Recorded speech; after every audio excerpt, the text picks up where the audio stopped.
and I look at our notes from the perspective of a C major, which is typically our checkpoint or our first measuring point in Western music, then the third of that scale is going to be the E.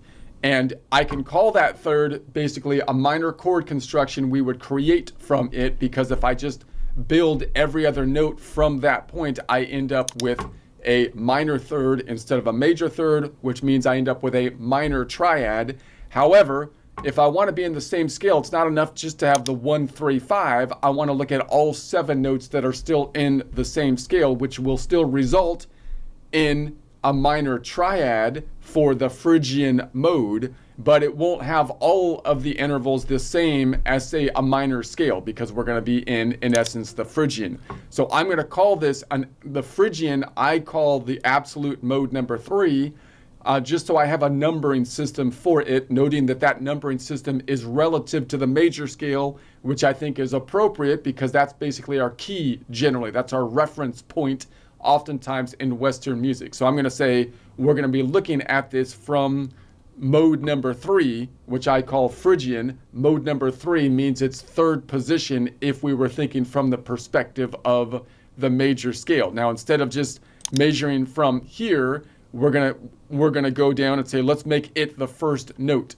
So now it is the first note, and we're gonna look at all of our intervals as they compared to the first note in the Phrygian scale, E Phrygian being a relative scale, having all the same notes in it, in other words, as the C major scale. So you can see all the colored notes are the same as we had up here. All the colored notes are the same, except there's different colors for the 1, 3, 5, because the 1, 3, 5 are now being measured. That's what creates the normal or the main triad for whatever scale we are in this case, the Phrygian scale. So it's going to be creating the Phrygian scale on the 1, 3, 5 based on the E being the focal point. So that's going to be the general idea. We're going to be measuring from here now. So let's just analyze the Phrygian a little bit. So the Phrygian is going to be a minor mode. And you can see that if I go up to the major scale, which is kind of our checkpoint, you might memorize that you have the 1 of the major scale builds a major chord, the 2 and the 3 build a minor chord, the 4 and the 5 build a major chord, the 6 builds a minor chord, and then you've got the crazy Locrian diminished, right? And so if we go further than that, that helps us just to basically play more than just, see, if I was going to make a song, of course, I can play all of these notes, and I could add a power chord, a 5th, which makes the chord, it's still ambiguous. I don't know if it's going to be a major or minor because I'm just going to ignore the 3rd. So that would be one way I can play power chords, and if I just know the notes, but I don't know if it's major or minor, I can at least do that, add the 5th.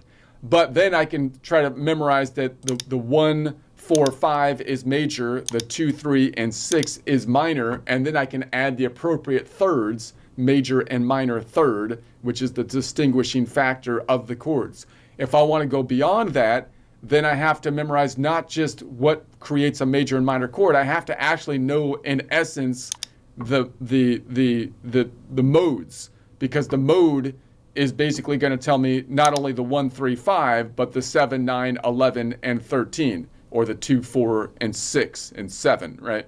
The missing, the other notes that we can add, and that's going to help us with the modality. So that's what we will be looking at here. So if I look at the major scale as our reference in intervals, noting that I can build this shape over here in terms of all of the notes that are in the shape on the guitar by either just memorizing the shape per mode, major, minor, and so on, or I can construct it with a formula, whole, whole, half, as I go from one to the other, in essence intervals, but interval from one to the other, as opposed to the intervals referencing to the major or the pivot point, the main note. Or I can use the intervals, meaning I'm going to measure everything from the starting point, in this case a C, and I'll measure out from that point to create basically the shape, which is basically what we're focusing in on here. The major being our focal point. So it has a perfect first, a 2-note away major second, a 4-note away major third, a 5-note away perfect fourth, a 7-note away perfect fifth, a 9-note away major sixth, and 11-note away major seven. Now, if I go to the main minor, you would expect then the perfects to remain the same. That's the 1, 4, and the 5. You would expect them to have the same distance because they're perfects. That's one way we can think of it. And then you would expect all of the ones that have a major to become minor, meaning we flatten them, take them back a step. Except for the second here. For some reason, the main minor, which is the Aeolian mode, doesn't have a flat second. It's actually the Phrygian that has the flat second. So that's kind of interesting. So then we're going to be on the Phrygian, which is a minor mode. So typically what we want to do is learn the major, then learn the minor, which is easy to just say, I'm just going to keep the perfect intervals, and then just the major second is the same. That's the weird one. And then I look at the other two minor modes, Dorian and Phrygian, which will only have one interval different than the main minor, which is Aeolian. So we're on Phrygian right now. What's the one interval that's different than the Aeolian, the main minor? It's actually that major second. The Aeolian has a major second. The Phrygian doesn't. It has actually a minor second.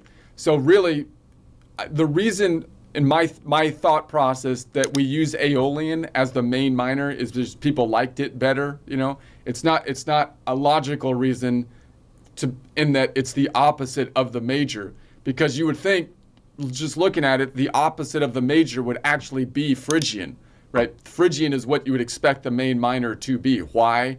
Because it would have all the perfects are still there, and then all of the major intervals get flipped to minors. That's what happens in the Phrygian.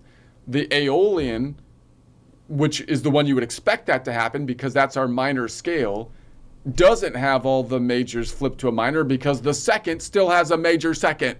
Okay? So really you can think of like the Phrygian as a darker, heavier kind of sound because it has that minor second in it. And I would really think of that as the opposite, really, and from an interval standpoint at least, of the major, because it's the one that flips all of the majors to minors by flattening them, whereas the main minor doesn't. All right, so let's take a look at that. If I look at these intervals, then we've got the 0-note away perfect first. If I look at it from the perspective of the Phrygian, in this case E Phrygian, and that makes sense because it's always a perfect first because it's going to be the same octave. And then here's the funny one right off the bat. And that's why Phrygian also is easier to memorize, because it's the first interval that's the weird one. So you got to say, where's the weird interval as I compare to its related major or minor, this one being compared to its related minor, which is the Aeolian. It's right on the second interval, right? And that means the main minor has a 2-note away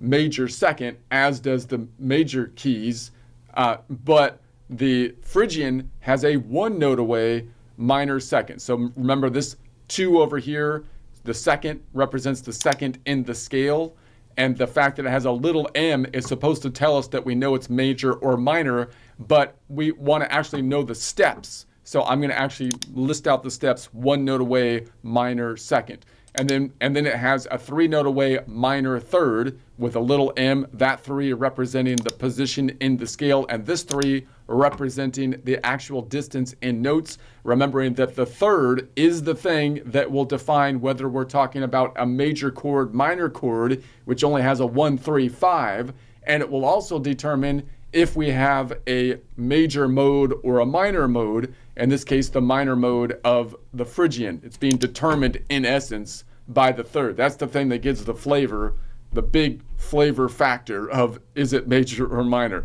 And then we've got the 5-note away perfect fourth.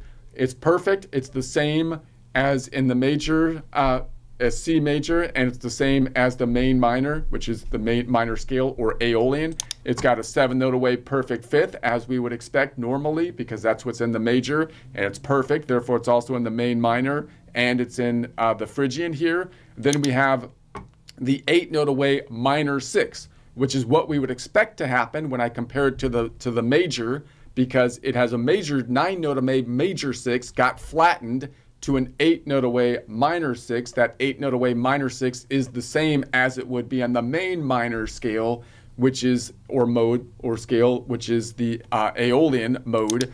And then we have a 10-note away minor 7, which of course again is what we would expect, because in the major scale we would have a 11-note away major 7, which we would flatten to a 10-note away minor 7, and that minor 7 is the same in the main minor, which is the Aeolian or minor scale, which also has, of course, a 10-note away minor 7.